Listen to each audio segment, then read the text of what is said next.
Kitanak ba?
Yan mga tigas to.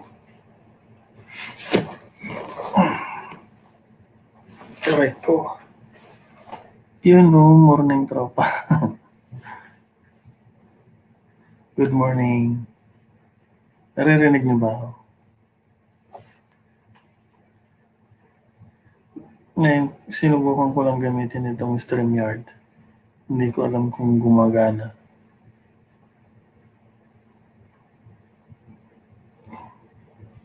Edit audio avatar.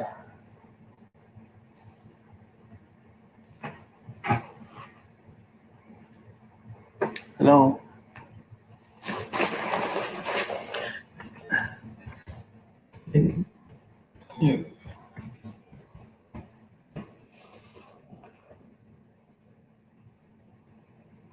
Hello?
Let's see. What's going on?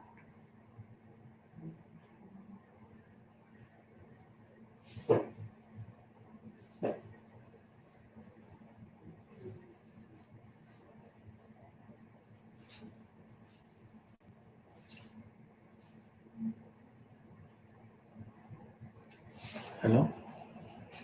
Hello?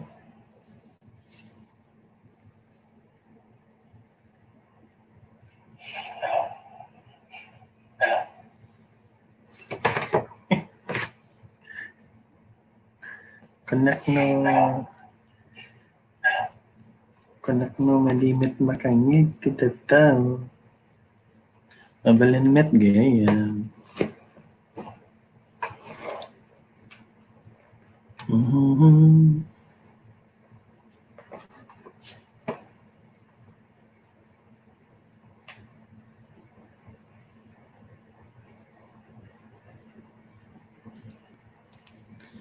Madilim po, di ko kayo kita, hehe.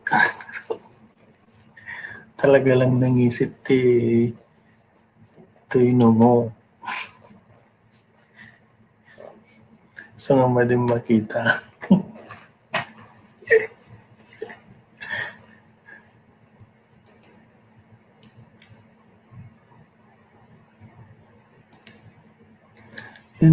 Morning Tropa, Boss Goryo TV.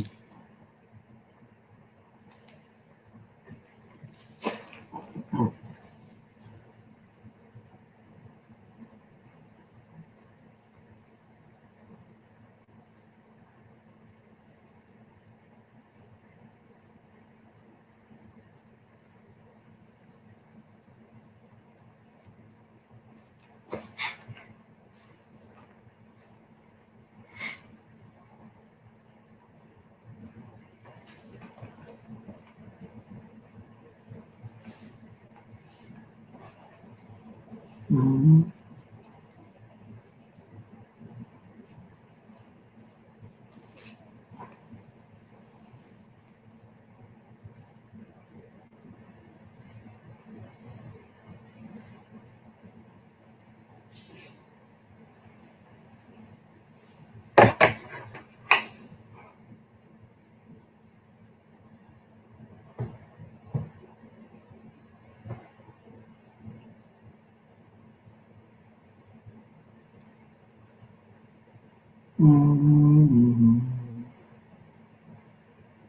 Mm. Mm. Yo, may bago. Hello, Ekong Tech, shout out. Tambayan ni Ekong. Ni karo-karo pa ang na. Karo-karo pa ang dati tambayan ni Ekong nga to. Aray ko.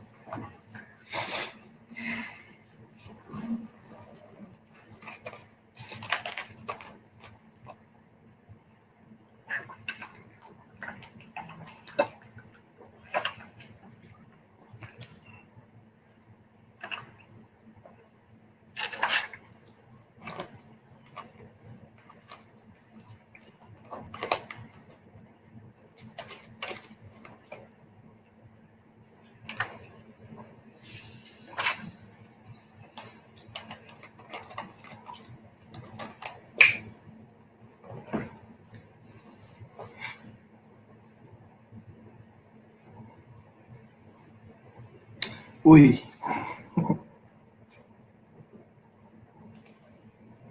Uy.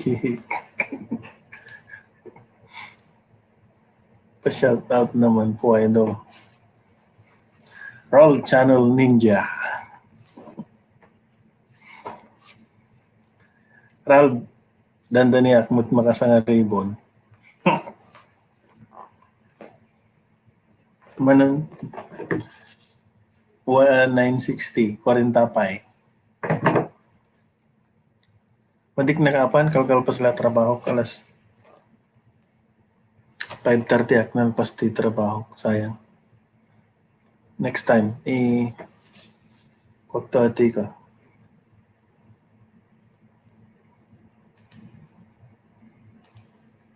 Wow, congratulations. Well, malapit na.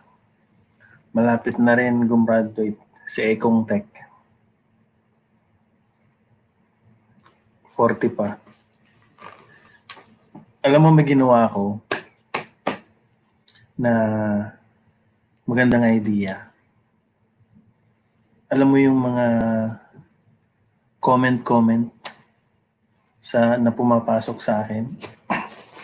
Yung friends of friends, pag may nag-comment, di ba, doon sa video na yun, sinusundan ko kung sino yung nag-comment. Tapos yung video nila, ang daming nagko-comment. So lahat ng mga yun, nung nag-comment ng mga yun, ina-add ko silang lahat. Bumabalik naman lahat. Kaya ang dami kong nakuha. So lahat ng nagko-comment, sinusundan ko, tinitingnan ko yung mga comment section nila. Tapos ina-add ko yung mga, ang ina-add ko lang yung mga account na nakikita ko yung comment nila, pabalik naman. Yun yung mga tinitingnan ko. Ina-add ko silang lahat. Bumabalik naman sila.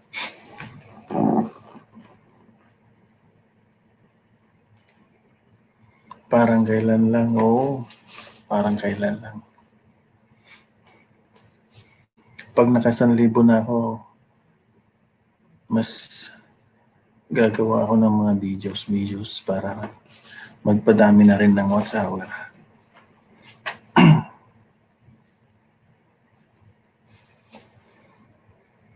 Kasi kung alam nila na talagang hinihingi mo yung tulong nila, ibibigay naman nila eh. Mababait mga, lalo na kung Pilipino.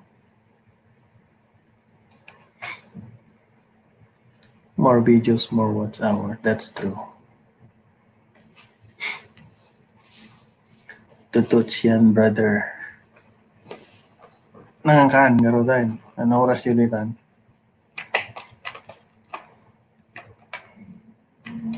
Damdama ka panak ag sundot ni misis ko panawa ka ito video ko okay lang siguro ay ura tao na.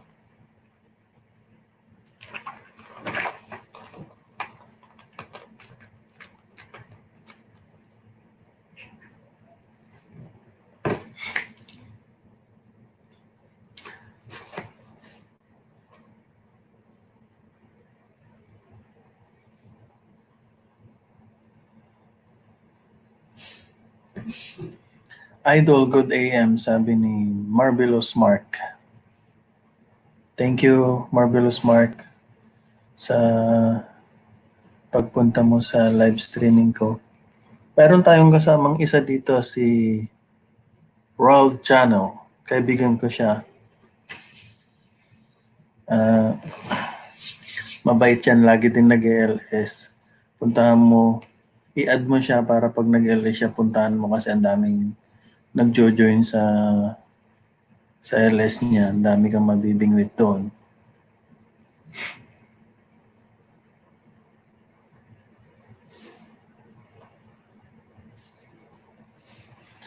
Sige, iwan mo lang, madami din naman padaan-daan para magtamsak.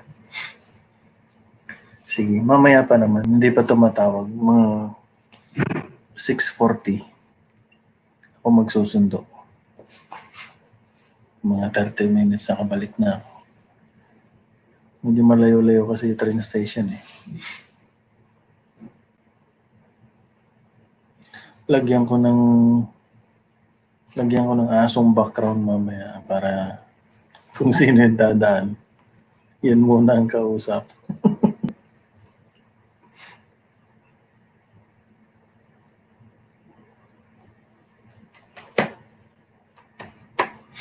Mm-hmm.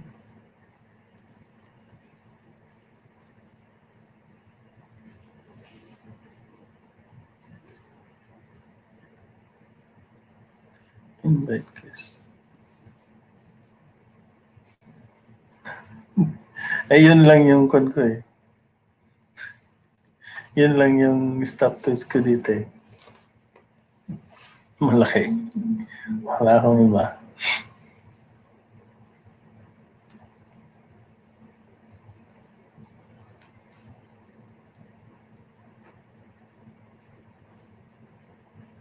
O kaya mag-play ako ng ano kaya play ko? Movie? Pagka mag-play ba ako sa TV, i-focus ko doon. Copyright yun. Yung walang sound.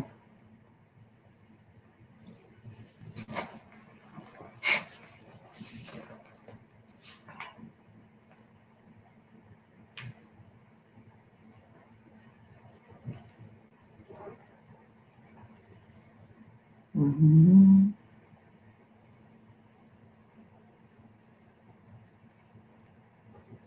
Oh, ganun ang gawin ko mamaya.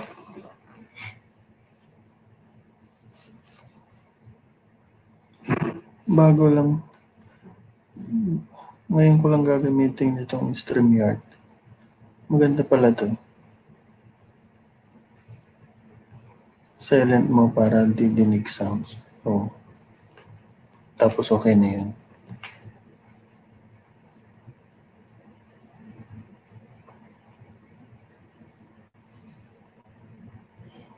I was copyright.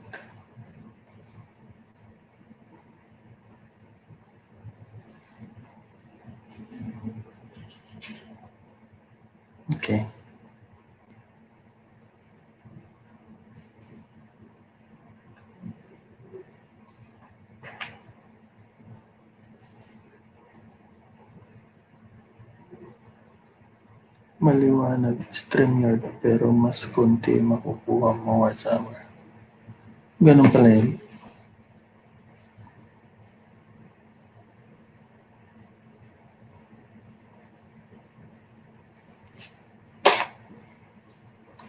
Mamaya, gawin ko pala. Pagka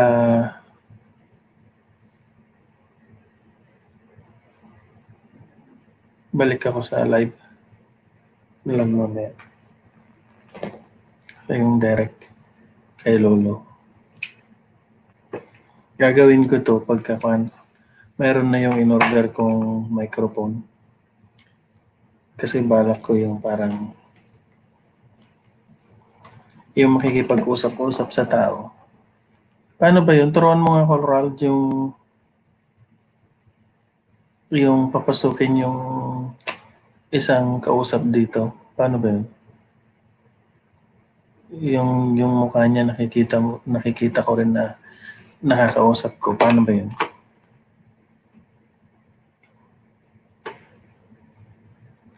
Invite guest? Invite guest. Paano? Send.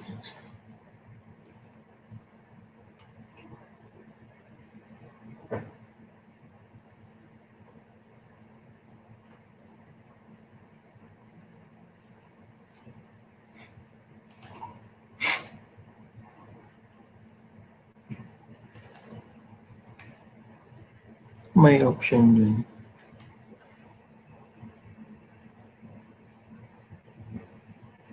May option copy link tapos i-paste mo yung comment section.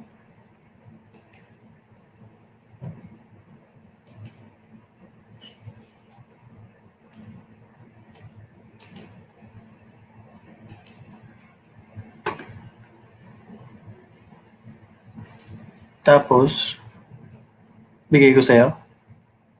Subukan mo nga.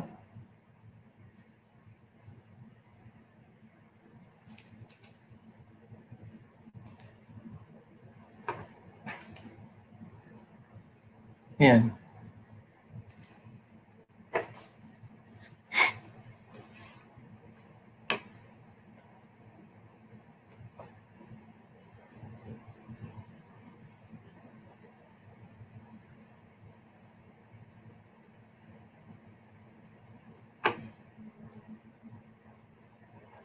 Tapos papasukin yan, gano'n.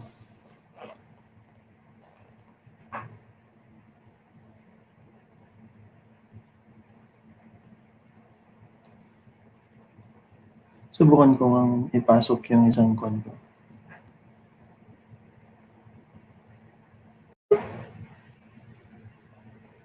Oh. Kasi kaya. Tapos i-add ka. Oo, basta. O diba nagdaras? Agnayanak man sila ko ti likod ko. Naglawag kanyam sa nag-break. Kalpas ko nag-LS, tatan ka agbuyanak ti ko. Meron tayong isang kasama. Nagiging naalaga ko. Kita-kits ulit. Ay, nagising na alaga ko. Kita-kits ulit. Mga idol, salamat. Salamat, Marvelous Mark.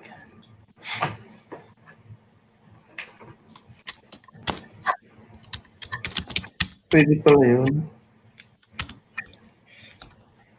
Mamaya pala, pagkalabas ako, gamitin ko to. Papasok ako tapos naka-live ako. Magdadra.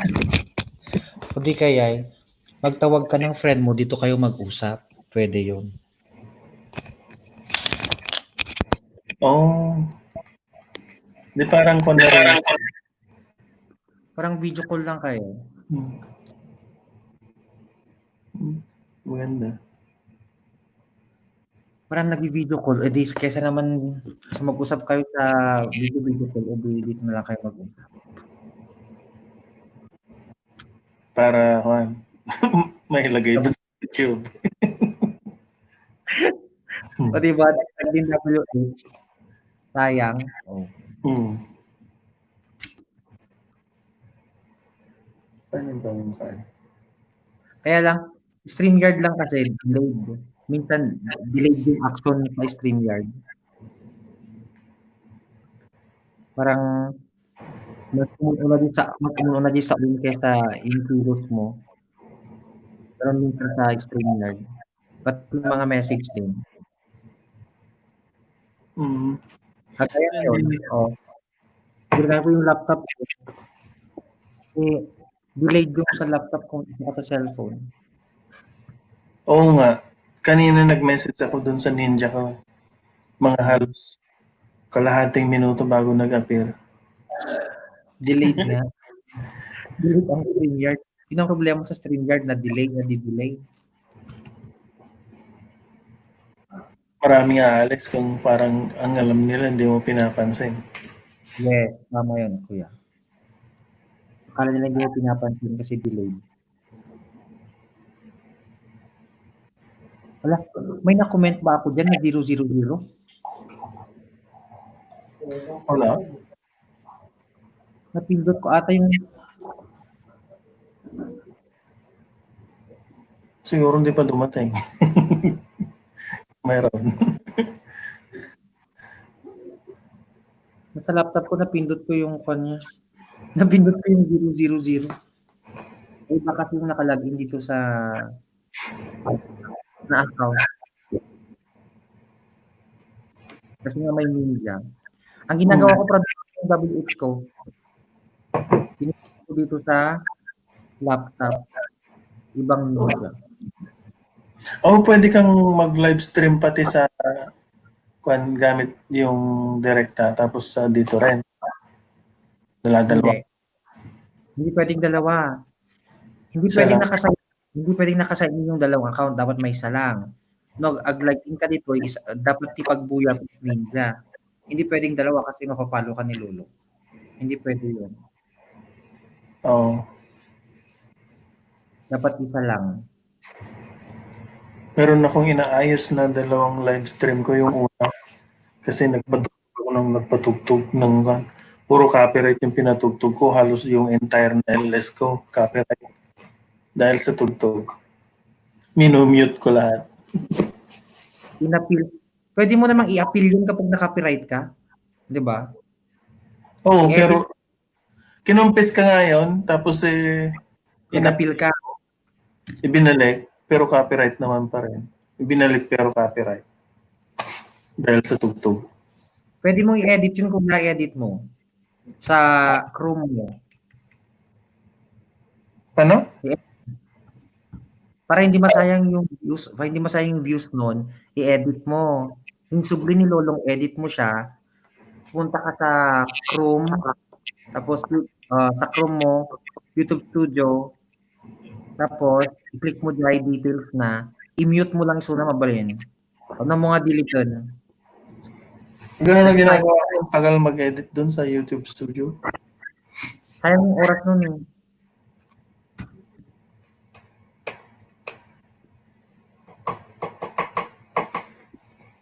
Bali, i-close ko rin itong mag-isa.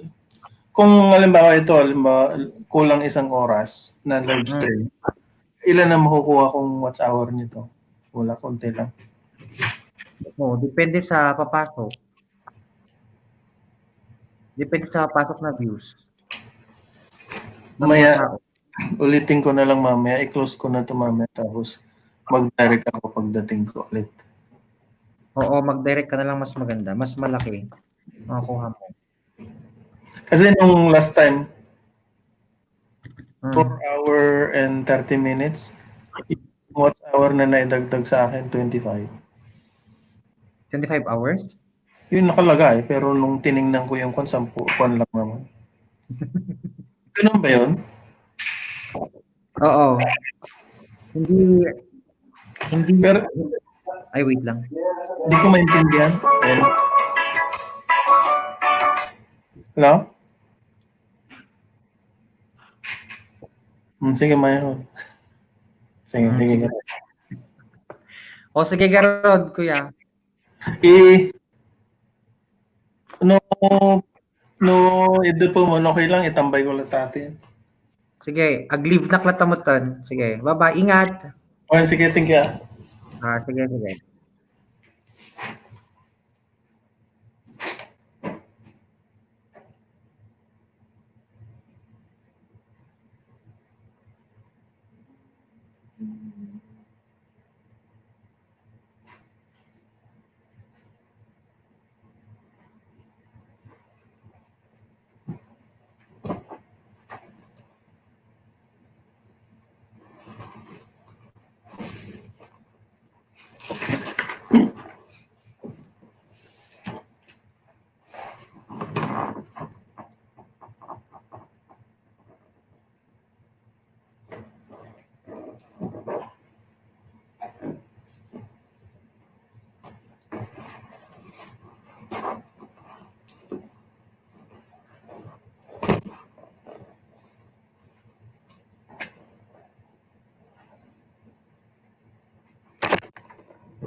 Pangkasundo ni Anita.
Nimitz comes out to take command of the Pacific Fleet after Pearl Harbor. And he sees this smoking harbor. He's in hip boots, waiting around in these damaged ships, trying to get them repaired. And the Americans are barely hanging on.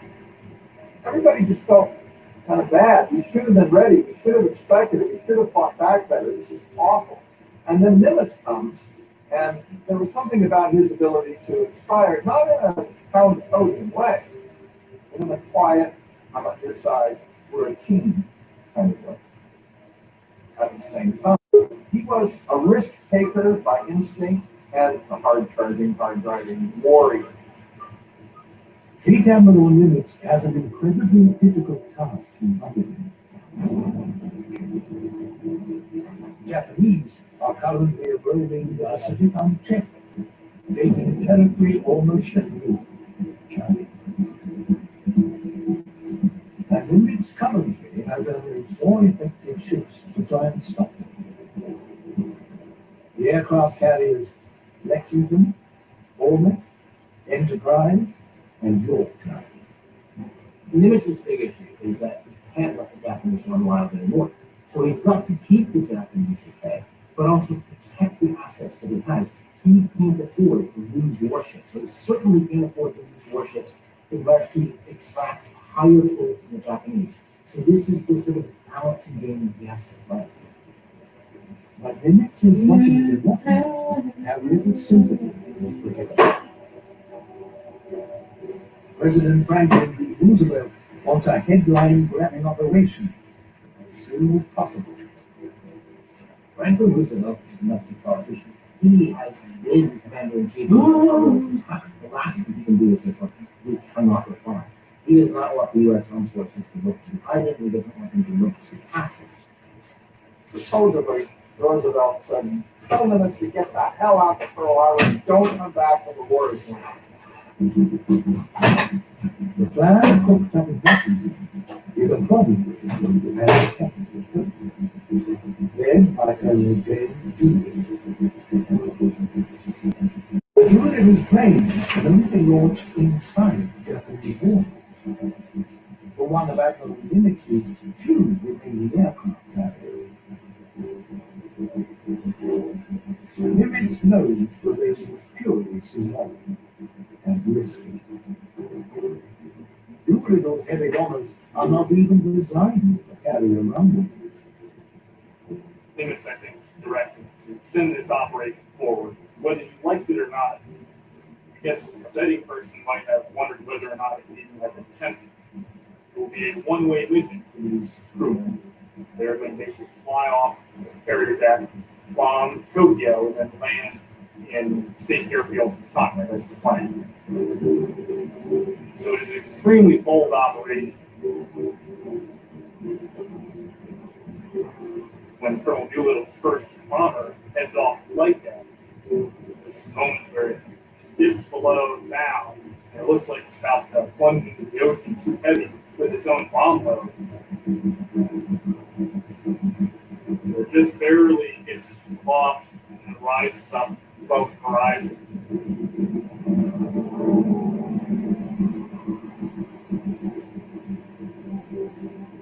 Nimitz is relieved to hear the Colonel Doolittle has launched, and the carriers have turned back safely towards Hawaii.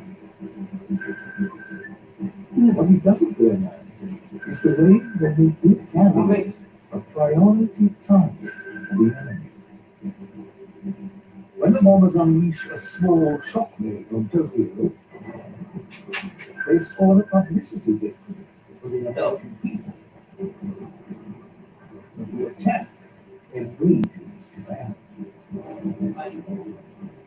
Several of the bombs land in the grounds of the Emperor's Barracks. This is unbelievable. This is something that every writing of Japanese report. Emperors are divine. They're not like presidents who can just sort of get rid of them. He's divine. So if through your oversight as a military man, the emperor has killed it, the mass suicide of the entire Japanese High Command would have followed instantly. Doolittle raid was a great shock to the Japanese populace because this was at the time still in the early stage of the war that they were told that Japan was really assaulting the imperial powers, there was a lot of outrage. But one senior Japanese military man sees the outrage as an opportunity. Ever since Pearl Harbor, the commander-in-chief of the combined fleet, Admiral Isoroku Yamamoto, has argued that the American carrier fleet needs to be attacked again and completely finished off. Yamamoto is fighting a battle, bureaucratic, institutional resource battle, to continue the offensive naval war to finish off the American fleet. Now, we stop the evidence. The Americans have proved this point. The fact that the two little planes were launched from the aircraft carriers off the coast of Japan, that really fortified Yamamoto's argument that the American Pacific Fleet has to be completely destroyed for Japan to be safe. We have to remember that men like Yamamoto are from the first generation of post-samurai Japan.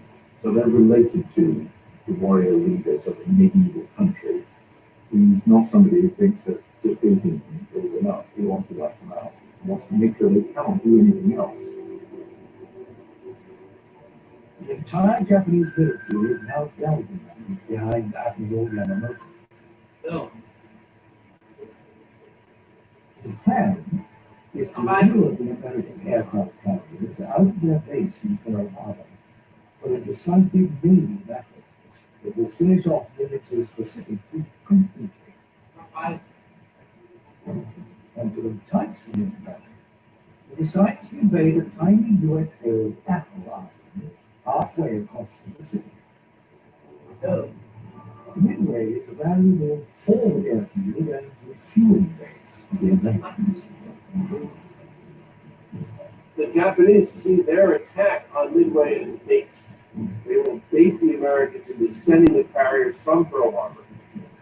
So when the Americans steam in to defend Midway, they'll be caught by surprise by this much bigger Japanese fleet. So at Midway, they are laying a trap. And it's a very potent trap. But before Yamamoto could even initiate his Midway plan, an unexpected opportunity comes his way. Two of his carriers are supporting an assault on Port Moresby in Allied Hill, Guinea, when they encounter the USS Lexington and Yorktown.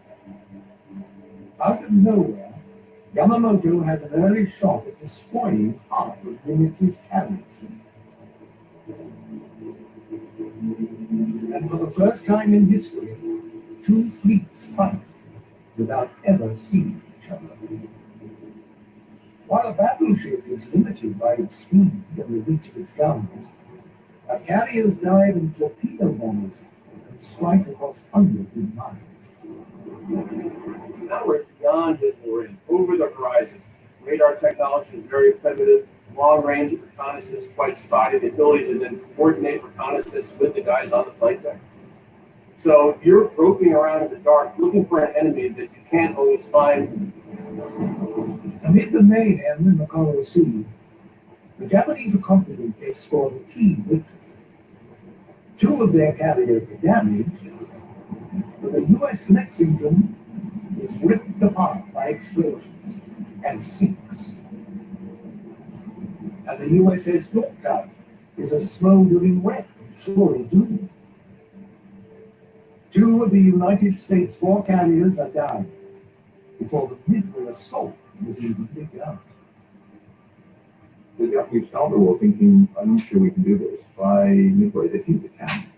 And there's a degree of contempt creeping in. They know the Americans are big and strong, but it's not very clever. An increasingly confident Admiral Yamamoto calls his senior commanders together on a battleship to run through the top secret details of his surprise attack on Midway. Yamamoto has devised a carefully choreographed ambush. Timing will be critical. The Japanese have a love of intricate battle plans with multiple forces that are all moving and clockwork, and then they all come together at exactly the right place and exactly the right time. First, the powerful Japanese carrier fleet will launch a surprise attack on Midway. Its aeroplanes will decimate the island's defenses and clear the way for the ground invasion. The attack will trigger the American fleet to scramble from Pearl Harbor and sail over 1,000 miles into a trap. Admiral Yamamoto himself will hold a large battleship fleet away from the island in reserve. By the time the American carriers arrive, the Japanese will have secured Midway's airfields and control of the skies. The Japanese carrier fleet will then be in a powerful position to overwhelm and destroy the Americans.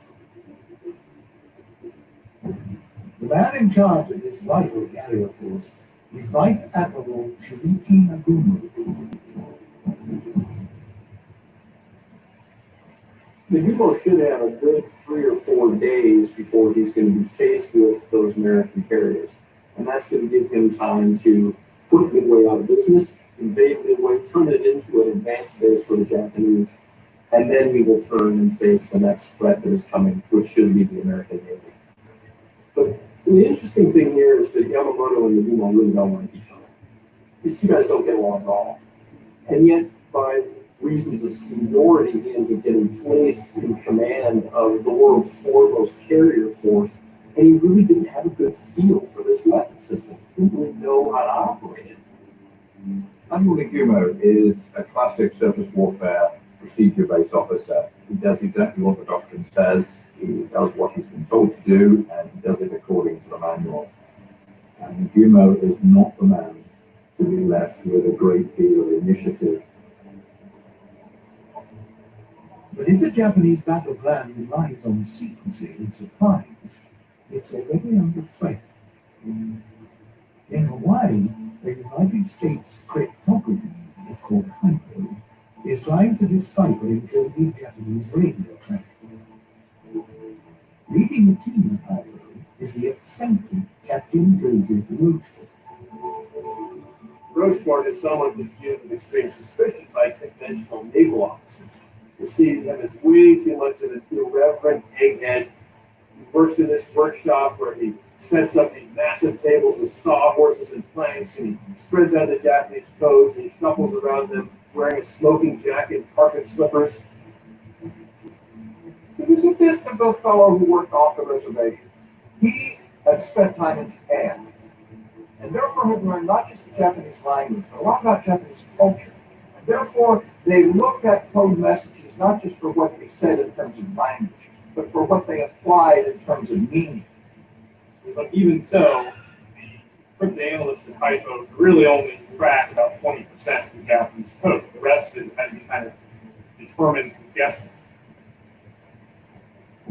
That May, Rochefort starts to pick up on numerous Japanese communiques about operations against a target codenamed AF. Spinning back through his photographic memory, Rochefort thinks he knows what AF stands for.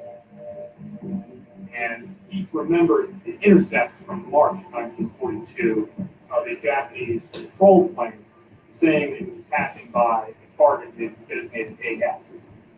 And the only American possession that could possibly have been passing was Midway Island. Rochefort is convinced the attack on Midway is little more than a week away, so he quickly files a report with his superiors in Washington. But his report is dismissed. Washington, the chief of naval intelligence, he would say, well, gee, I'm not really sure, how do you know this? He said, well, I can tell. Well, no, you can't tell. It could be anything. That could be Seattle, for all you know, or San Francisco. How do you know AF is Midway? Chain of command was skeptical.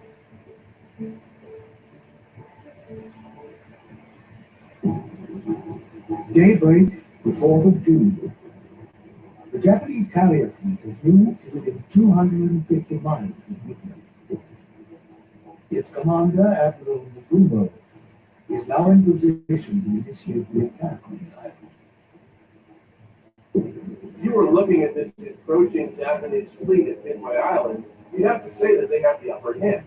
They've got 4 carriers loaded with advanced aircraft. The air crews are highly trained. They've been in action at Pearl Harbor and the Coral Sea. And this is going to be a very formidable opponent for the U.S. to come out against.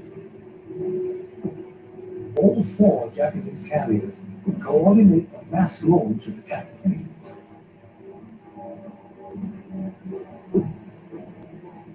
And at 6:20, the Japanese squadrons appear as a swarm over Midway. The renowned film director John Ford is stationed on the island and manages to capture the attack. This is the only footage that will survive the Battle of Midway. For the Americans who are on Midway, on the ground, it's a fearsome scene. It's like Pearl Harbor coming in, because they're being attacked from above, and they have very little to defend themselves while they're on the ground. Just a few scattered anti-aircraft guns. And as the Japanese aeroplanes light up an inferno beneath them, they notice something unusual.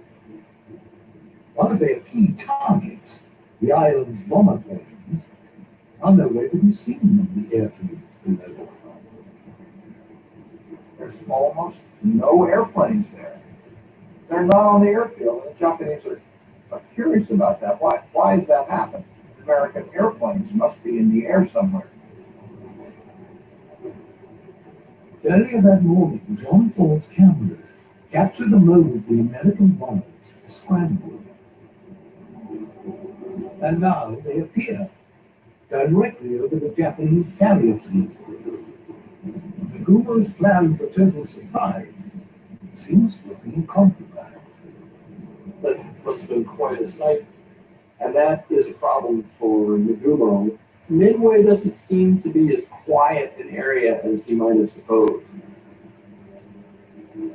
Amongst the counteroffensive, a high-altitude B-17 bombers, untested in naval warfare. The Japanese skippers realize that it takes a long time for bombs to make it from 20,000 feet down to where your ship is. And so what they would do is they would watch the aircraft, and as soon as the bombs were dropped, they would then put the ship into a hard turn. The results of the photographs are quite dramatic, that all around these Japanese ships are, huge columns of water from sticks of 8 or 10 bombs landing in the drink. The Japanese fleet launches dozens of fighter planes with Zeros to defend against the attack. If one group of fighters sees an enemy strike coming in, all of the fighters will sort of follow them, almost like white blood cells, and just follow them into this attack vector. The Japanese use this incredible fighter called Zero. And it is incredible in terms of speed, maneuverability, and its flying. And a veteran aviator can be death-dealing weapon of war. The veteran Zero pilots are still on top of the rookie flyers from Midway. So I went flying over my head. It seems to me I can reach that concession and fly. He was back on my tail. They were the most maneuverable airplane I think I've ever seen. The island's counter-strike, over 50 aircraft strong, fails to land a single blow on the Japanese carriers. But one attempt very nearly kills Admiral Nagumo. Towards the end, the B-17 gets shot down, and as it comes diving down, the pilot seems to have set a course to crash into the flagship, and comes within a pretty short compass of running straight with him and his command team. Nagumo had probably not expected much in the way of American resistance at all. So for the Americans to be throwing basically the kitchen sink at him, his blood is up at this point. The adrenaline is pumping. Rattled, Nagumo wants to get down and destroy its mga but the remaining bombers they have on board are armed and torpedoed. nagsasawa. Di ako mag- Kailan? So Nagumo Ayun, orders Jengay. them to switch. At ako may papindot ko din eh. But they have to wait some time before the attack can begin.